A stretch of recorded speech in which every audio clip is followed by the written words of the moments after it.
Hi guys, and welcome to Rufus and Doofus. Chico and Rufus here again today, April 4th, with another update. Spoke to Ulf, the mechanic, today, and he said he thinks he found the problem. Now, he said he thinks he found the problem. So I asked him what he did, what he suspects and such.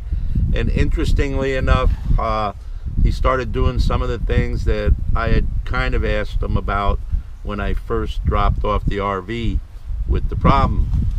The first thing he said he did, and he didn't want to do it, but he had to just make sure, is he dropped the fuel tank again and checked very, very, very thoroughly for anything that might be causing a blockage at the fuel pump. There was nothing, so he said that was a waste of time. He also, pardon me if there's some wind here, I'm doing my best. He also checked the O2 sensor and was getting some erratic readings out of that. But he said that probably did not cause the problem that I was having, but he changed it just so that it was working the way it should. One thing he did say he did was he test drove the RV with the pressure gauge on the fuel line, and the pressure was dropping significantly to a point where he said it's going to give us a problem. Just holding off for the wind there.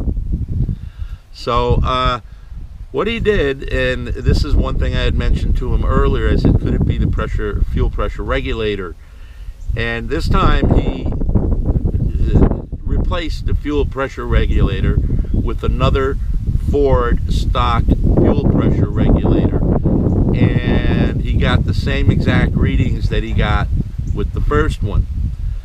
At this point, again, he crimped off the line to the return line to the fuel tank, and the gauge spiked. So the pump is actually putting out the pressure, but for some reason we're not getting pressure at the rail under normal conditions.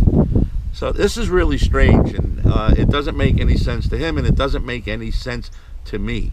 But what he did is he got an aftermarket fuel pressure regulator, which is adjustable, and he adjusted it to the pressure that should be there, approximately 40 pounds per square inch, to maintain good engine running condition, and also be able to go to wide open throttle. And he said after he put that in, another test drive with the fuel gauges on the rail, and the pressure stayed constant and also increased upon application of full throttle, and then settled down to where it should. So seems to be working normally now. Now this still doesn't make sense to me, and apparently he's not 100% convinced either, but he told me that it's ready for pickup, and it should be okay. So, you know, his tone of voice wasn't 100% convincing, but this problem has been so problematic and so elusive, and I'm kind of thinking that we might have found it, maybe, but again, I'm not 100% sure. Now, as you can imagine, having dealt with this problem now for quite a few months and miles and aggravation and getting nowheres with it, I have been on the internet checking out every possible thread I could find that related to fuel pumps, fuel pressure problems, engine stumbling, anything like that. And a lot of fixes that I saw involved new fuel pumps, which I did, addition of fuel pumps onto the rail, the frame rail of the vehicle, some made by Edelbrock, I think, or I can't remember the manufacturers, but inline fuel pumps made by different people, high pressure ones, high performance ones, and a lot of the people said that this solved their problem, which is kind of strange too. I mean, you would think that the original pump would put out enough pressure.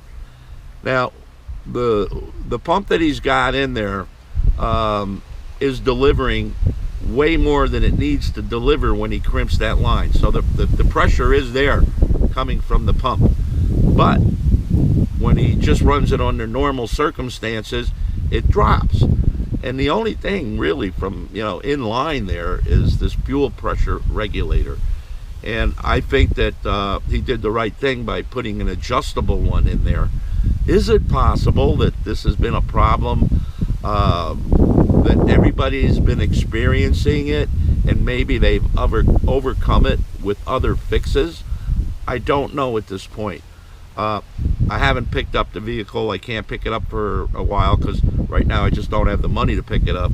But when I get it back, obviously we're going to test drive it and make sure that this thing is running. And there goes the wind again. I'm sorry, folks. So that's where I'm at right now, April 4th. I'm happy that he did other things. He did other things, and they're all related to this symptom, except for that O2 sensor, which really can't cause a pressure drop. But he did check for obstructions in the fuel tank and really did a good inspection this time. And yes, there was nothing there, which he had confirmed before. The fuel pressure regulator has never been changed. None of the threads that I followed mentioned changing, or if they did, I didn't see any threads that said they completed a fuel regulator, pressure regulator change and saw any difference. Really very unclear there. There was very little mention of this fuel pressure regulator. It seemed like everybody went for bigger fixes. So I'm really hoping this fixes the problem, and if it does, maybe it can help a bunch of guys out there that are having the same problem.